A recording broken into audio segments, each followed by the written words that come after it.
আলোচনা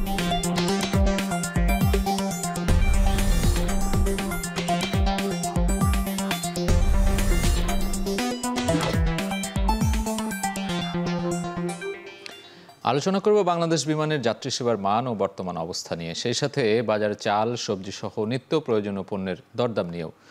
সঙ্গে থাকবে মুদ্রা বাজারের চালচিত্র, থাকছে শেয়ার বাজারের বিনিয়োগ লেনদেনেরও খবরাখবর। আলোচনা করব বন্দর ও হাটের খবর নিয়েও। আর এসব নিয়ে এই সপ্তাহের শুরুর দিনে বৌনি আয়োজনের সঙ্গে আছি সাজিদ আরাফাত। সরকারের সহযোগিতা পেয়েও গত 5 দশকে ভালো এয়ারলাইন্সের কাতারে যেতে পারেনি বিমান। বিশ্বের শীর্ষ 100 এয়ারলাইন্সের তালিকায় নেই বিমান বাংলাদেশ। সেই তালিকায় কেন নেই এবং সেটি আমরা একটু ব্যাখ্যা বিশ্লেষণের চেষ্টা করব। এক নজরে দেখে নিতে চাই বিশ্বের 100 উড়োজাহাজ সংস্থার মধ্যে বিমান বাংলাদেশের নাম কেন নেই। সেটি আমরা পর্যবেক্ষণ করে যেটি পাই, পর্যাপ্ত সুযোগ সুবিধা পেয়েও হতে পারেনি ভালো এয়ারলাইন্স। 2025 সালে স্কাই ট্র্যাক্সের করা শীর্ষ 100 এয়ারলাইন্সের তালিকায় বিমান বাংলাদেশের নাম নেই, সেটি আমরা দেখতে পাচ্ছি। এবং 2016 সালে স্কাই ট্র্যাক্সের করা বিশ্বের 21টি খারাপ এয়ারলাইন্সের তালিকায় নাম উঠেছিল বিমান বাংলাদেশের। বর্তমানে বিমানের বহরে 19টি উড়োজাহাজ রয়েছে, এটি আমরা সবশেষ তথ্য পেয়েছি। এবং আরেকটি বিষয় দেখতে চাই যে এসব উড়োজাহাজ দিয়ে 22টি আন্তর্জাতিক ও 7টি অভ্যন্তরীণ রুটে ফ্লাইট পরিচালনা করছে এই সংস্থাটি। অর্থাৎ বিমান বাংলাদেশ 22টি আন্তর্জাতিক এয়ারলাইন্সের সঙ্গে তাদের যে ফ্লাইট পরিচালনা সেটি রয়েছে এবং অভ্যন্তরীণভাবে 7টি রুটে তারা ফ্লাইট পরিচালনা করছে। এবং সাম্প্রতিক সময়ে একাধিকবার যান্ত্রিক ত্রুটিতে পড়েছে বিমানের ফ্লাইট এয়ারলাইন্স। আমরা বিভিন্ন সময় দুর্ঘটনার কারণ দেখি, চাকা খুলে যাওয়া থেকে শুরু করে বিভিন্ন রকমের দুর্ঘটনা ঘটে থাকে। সেই বিষয়গুলোর জন্যও কিন্তু বাংলাদেশ বিমান অনেকটাই পিছিয়ে পড়েছে এবং সেই কারণগুলোর জন্যই আমরা দেখছি বিশ্বের 100 যে শীর্ষ এয়ারলাইন্সগুলো রয়েছে সেই তাতে কিন্তু যুক্ত হতে পারেনি বাংলাদেশ এয়ারলাইন্স। এ পর্যায়ে দেখব মুদ্রা বাজারের খবর। ডলারের দাম বাজার ভিত্তিক করার পরও খোলা বাজারে দাম কেন্দ্রীয় ব্যাংকের দেয়া মধ্যবর্তী দামের চেয়ে এখনও বেশি। সেটি আমরা একটু এক নজরে দেখার চেষ্টা করব।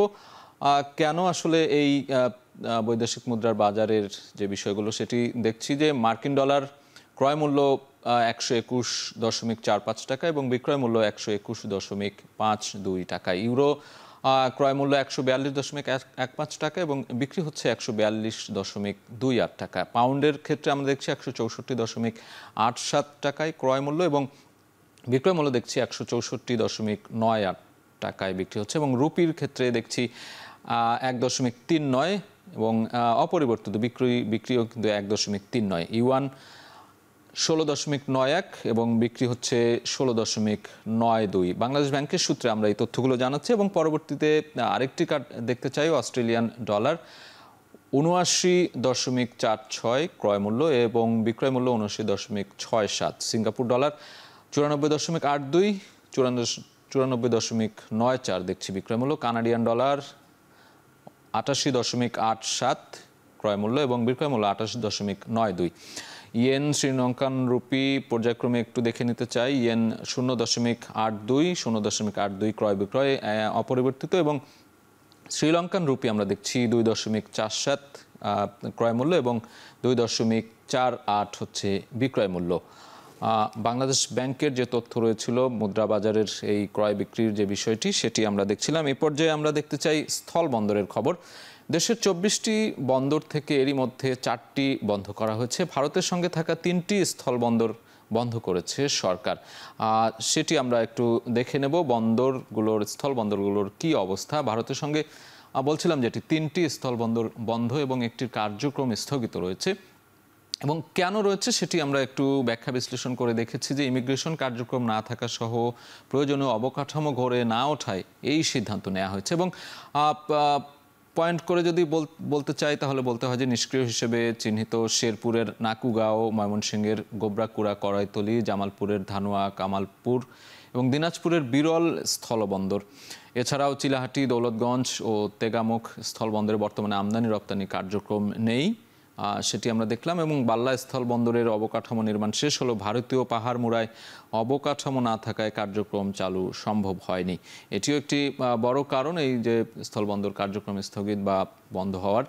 বাল্লা বন্দরের অবকাঠামো বিকল্পভাবে ব্যবহারের সম্ভাবনাও খতিয়ে দেখার প্রস্তাব দেওয়া হয়। যেটি এখনো কার্যক্রম চালু হয়নি, সেটির বিকল্পভাবে প্রস্তাবনা চলছে। তবে আরেকটি বিষয় দেখছি যে 2 থেকে 4টি নদী বন্দর বেসরকারি খাতে দিতে চায় সরকার। অর্থাৎ এটিও একটি বড় কারণ আমরা দেখতে পাচ্ছি যে 2-4টি নদী বন্দরের সাথে যে কার্যক্রম সেটি করতে গিয়ে কিন্তু স্থলবন্দরের অনেকগুলো কাজ ব্যাহত হচ্ছে, সম্ভবত আমরা ধারণা করতেই পারি এটি। এ পর্যায়ে চালের বাজারের খবর জানবো। বাংলাদেশের 5 লাখ টন শুল্কমুক্ত চাল আমদানির ঘোষণায় ভারতে বেড়েছে চালের দাম। দেশটিতে মাত্র 2 দিনে চালের দাম বেড়ে 14%। অন্যদিকে ভরা মৌসুমেও স্বাভাবিক হয়নি চালের বাজার। এখনও সরকার নির্ধারিত দামের চেয়ে বেশি দরে বিক্রির অভিযোগ রয়েছে। সেই চালের বাজারের দরদাম আমরা একটু দেখে আসতে চাই, কেমন আসলে চলছে। আমরা চালের বাজারের যে বিষয়টি বলছিলাম,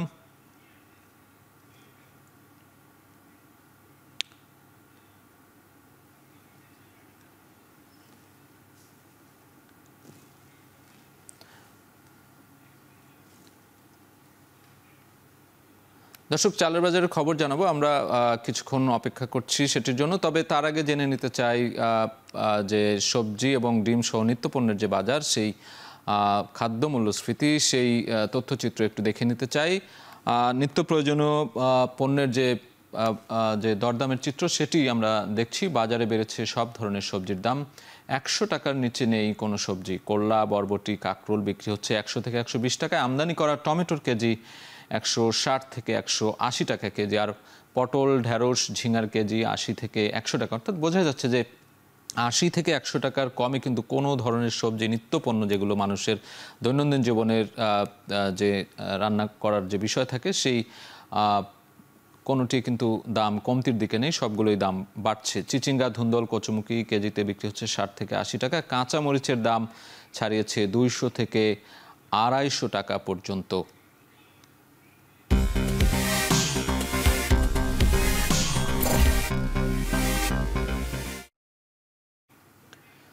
চলতি সপ্তাহের প্রথম কার্যদিবসে দেশের প্রধান পুঁজিবাজার ঢাকা স্টক এক্সচেঞ্জ সবশেষ অবস্থা জানতে সরাসরি দেখে নেব ডিএসসির ওয়েবসাইট।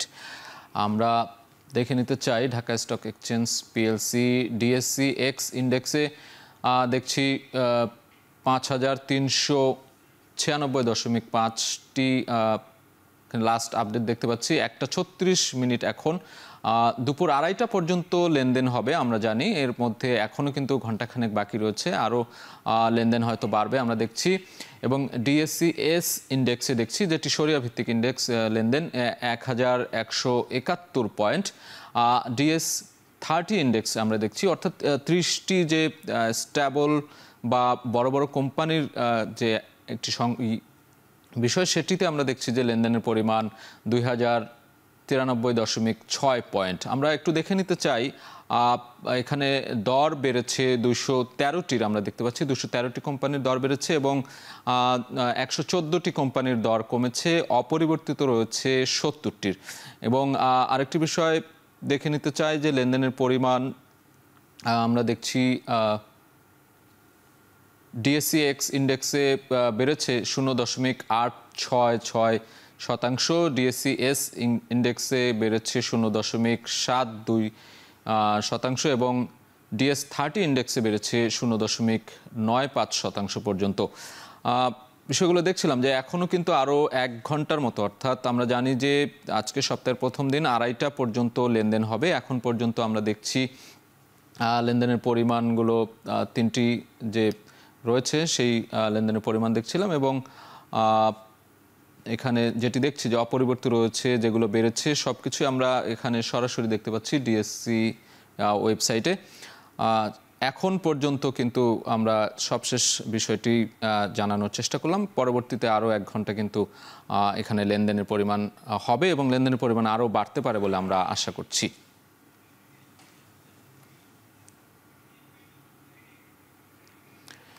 এদিকে চলতি সপ্তাহে বেশ কিছু কোম্পানি বার্ষিক পর্ষদ সভার তারিখ ঘোষণা করেছে। এক নজরে সেগুলো আমরা একটু দেখে নিতে চাই।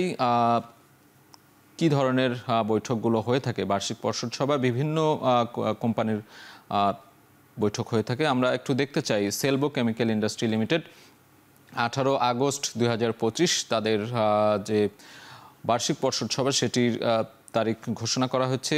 CAPM IBBL Islamic mutual fund তাদের পর্ষদ সভা 17 আগস্ট অর্থাৎ আজকেই এটি হবে এবং CAPM IBBL Islamic mutual fund 17 August 2025 এবং ট্রাস্ট ইসলামী লাইফ ইন্স্যুরেন্স লিমিটেড 17 আগস্ট 2025 অর্থাৎ বার্ষিক পর্ষদ সভা বিভিন্ন কোম্পানিগুলোর কিন্তু হয়ে থাকে। সেই খবরগুলো আমরা বলছিলাম। শুল্ক জটিলতায় 5 দিন ধরে হিলি স্থলবন্দরে পড়ে আছে ভারতীয় চাল বোঝাই ট্রাক। বন্দর থেকে খালাস করতে না পারায় বিপাকে পড়ছেন বন্দরের ব্যবসায়ীরা। বড় ধরনের লোকসানের আশঙ্কা করছেন তারা। এ বিষয়ে আরও জানতে হিলি স্থলবন্দর থেকে যুক্ত হচ্ছেন সহকর্মী সোহেল রানা। সোহেল, সেখানে দাম বাড়ার কারণ কি বলছেন, আর স্থলবন্দরে এই মুহূর্তে সেখানের কার্যক্রম কেমন দেখছেন, ব্যবসায়ীরা কি বলছে?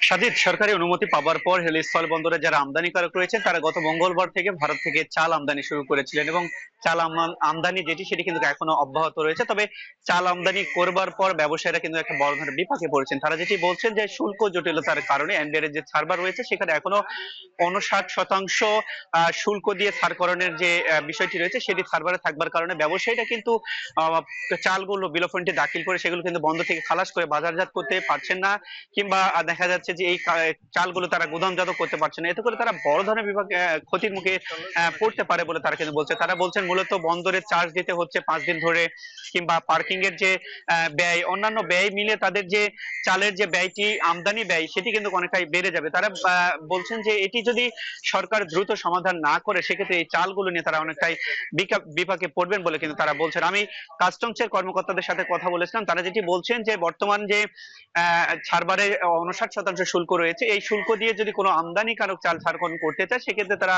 সব ধরনের সহযোগিতা করবে এবং চাল খালাস কার্যক্রম কিন্তু শুরু হতে পারে। কিন্তু সেই জটিলতাটি রয়েছে ব্যবসায়ীদের পক্ষ থেকে, সেটি হচ্ছে 59% দিয়ে শুল্ক দিয়ে যদি চাল সারকরণ করে সেক্ষেত্রে 80 থেকে 82 টাকা প্রতি কেজিতে কিন্তু চালের দাম পড়ে যাবে। এটি কিন্তু বাজারের সাথে সামঞ্জস্যপূর্ণ হয় না এবং ক্ষতির একটি আশঙ্কা রয়েছে, যার কারণে চালগুলো বন্ধ থেকে খালাস করছে না ব্যবসায়ীরা।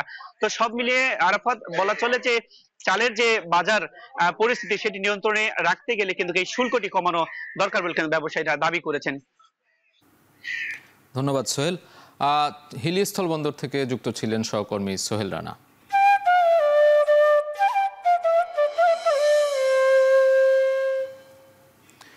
চট্টগ্রামের বাজারে আমদানি করা বেশিরভাগ ফলের দাম 400 টাকার উপরে। ফলের এমন বাড়তি দামে হিমশিম খাচ্ছেন ক্রেতারা। বিস্তারিত জানাতে নগরীর কাজীর দেউরি বাজার থেকে যুক্ত হচ্ছেন সহকর্মী কাজী মাহফুজ। মাহফুজ, সেখানে ফলের দাম কেন বাড়তি এবং বিক্রেতারা কি বলছেন, ক্রেতারা বা কি বলছেন? সাজিদ, এই সময়টাতে আমরা দেখতে পাচ্ছি বাজারে বিদেশি ফল, বিশেষ করে যে ফলগুলো আমদানি করতে হয়, এই ফলের চাহিদা যে পরিমাণ বেড়েছে সেই পরিমাণ কিন্তু বাজারে সরবরাহ নেই। আর সরবরাহ না থাকার কারণেই দাম বাড়তি, এমনটি বলছেন এখানকার ব্যবসায়ীরা। এবং তারা বলছেন যে সপ্তাহ ব্যবধানে সব ধরনের ফলের দাম 50 থেকে কেজিতে 100 টাকা পর্যন্ত বেড়েছে। আমরা যদি নির্দিষ্ট করে কিছু ফলের কথা বলি সেক্ষেত্রে আপেল, কয়েক ধরনের আপেল এখানে রয়েছে। আফ্রিকান আপেল রয়েছে, চীনের ফুজি যে আপেল সেটি রয়েছে। এগুলো কিন্তু মানভেদে আমরা দেখতে পাচ্ছি 400 থেকে 500 টাকা কেজিতে বিক্রি হচ্ছে। এছাড়া আমরা দেখতে পাচ্ছি এখানে আঙ্গুর, 2 ধরনের আঙ্গুর রয়েছে। এর মধ্যে সাদা আঙ্গুর যেটি সেটি বিক্রি হচ্ছে 500 টাকা কেজিতে, এবং লাল যে আঙ্গুর রয়েছে সেটি 450 থেকে 450 টাকায় বিক্রি হচ্ছে। তবে সবচেয়ে যে ফলটির দাম বেশি বেড়েছে সেটি হচ্ছে মালটা। আমরা দেখতে পাচ্ছি সপ্তাহ ব্যবধানে প্রায় কেজিতে 100 টাকা পর্যন্ত মালটার দাম বেড়েছে। এবং এখানে যারা ব্যবসায়ী আছেন তারা বলছেন যে বাংলাদেশে মূলত 2 দেশ থেকে মালটা আসে। এর মধ্যে একটি হচ্ছে আফ্রিকা আর একটি হচ্ছে মিশর। মিশরের মালটার মৌসুম কিন্তু মে মাসে শেষ হয়ে যায়, আর আফ্রিকান মালটার মৌসুম শুরু হয় জুলাই মাসে। মাঝখানে যে 1 মাস বা 1.5 মাস সময়, এই সময়টাতে কিন্তু মালটার একটা ঘাটতি থাকে। তবে তারা বলছেন যে এবছর কিন্তু আফ্রিকান যে মালটা সেটি এখনও পর্যন্ত বাজারে পর্যাপ্ত আসেনি, যার কারণে একটি সংকট বাজারে রয়েছে, ফলে দামও অনেকটা বাড়তি। এবং তারা বলছেন যদি সরবরাহ চেনটা স্বাভাবিক হয় তাহলে হয়তো 10-15 দিনের মধ্যে মালটার দাম কমে আসতে পারে। আমরা আজকের বাজারে দেখতে পাচ্ছি মালটা কিন্তু 500 থেকে 550 টাকায় এখানকার বাজারে বিক্রি হচ্ছে। এছাড়া অন্যান্য যে ফল, বিশেষ করে কমলার দামও কিন্তু আমরা বাড়তি দেখতে পাচ্ছি। এখানে আফ্রিকান যে কমলা আছে সেটি 450 টাকায় বিক্রি হচ্ছে, এবং অন্য একটি কমলা আমরা দেখতে পাচ্ছি সেটি এখানে বিক্রি হচ্ছে 400 টাকায়।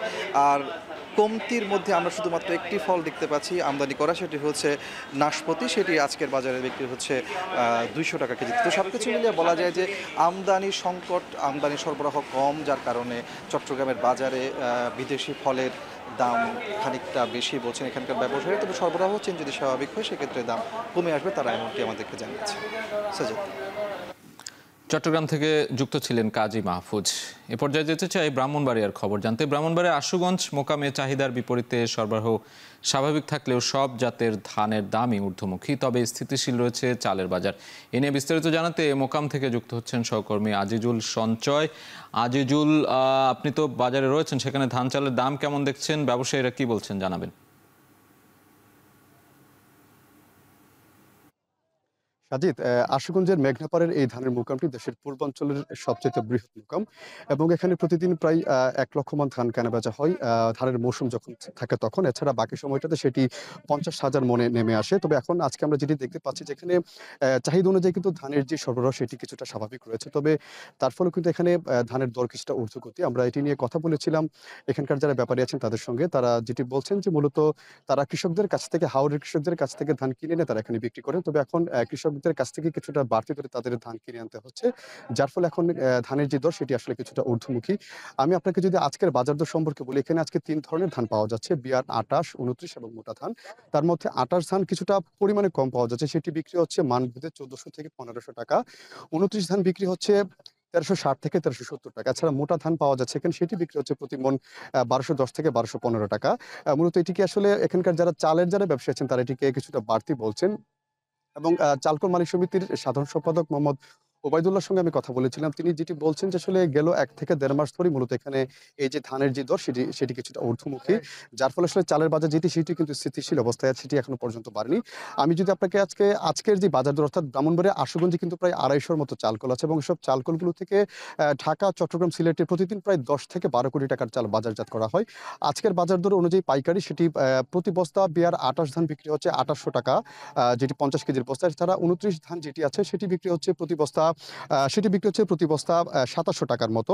মূলত এখানকার ধানের যে ব্যাপারী আছেন তারা কিন্তু একটি কথা বলছেন যে আসলে এখন যেহেতু ধানের যে সব আসলে ধানের কৃষকের কাছে কিন্তু পর্যাপ্ত ধান রয়েছে, তবে কৃষকরা ধানের দর কিছুটা বাড়তি হওয়ার জন্য তারা অপেক্ষা করছে। সেজন্য তারা যারা আসলে ধানের ব্যাপারী আছেন তাদের কাছে এখন ধান কম দিচ্ছেন, যার ফলে তারাও কিন্তু কিছুটা বাড়তি দরে ধান কিনে আনার কারণে কিন্তু এখানে কিছুটা বাড়তি দরে তাদের ধান বিক্রি করতে হচ্ছে বলে এখানকার যারা ব্যবসায়ী আছেন তারা আমাদেরকে জানিয়েছেন। তবে চালকল মালিক সমিতির নেতৃবৃন্দরা বলছেন যদি ধানের দর যদি আরো ঊর্ধ্বগতি হয় সেক্ষেত্রে এখন চালের দর যেটি আছে সেটি কিন্তু কিছুটা বাড়তে পারে এবং সেক্ষেত্রে প্রতি বস্তায় প্রায় 50 টাকার মতো কিন্তু চালের দর বাড়তে পারে। তো সাজিদ, আমার কাছে এই ছিল এই আশুগঞ্জ মোকাম থেকে এখানকার ধান চালের বাজার দর সংক্রান্ত সবশেষ তথ্য। ব্রাহ্মণবাড়িয়া থেকে সরাসরি যুক্ত ছিলেন সহকর্মী আজিজুল সঞ্চয়। দর্শক, শেষ করছি বৌনি। এখন টেলিভিশন ওয়েবসাইটে দেখতে ভিজিট করুন www.ekhon.tv। এছাড়া ফেসবুকে দেখতে ভিজিট করুন facebook.com/tv.ekhon। ইউটিউবে দেখতে ভিজিট করতে পারেন youtube.com/c/ekhon tv।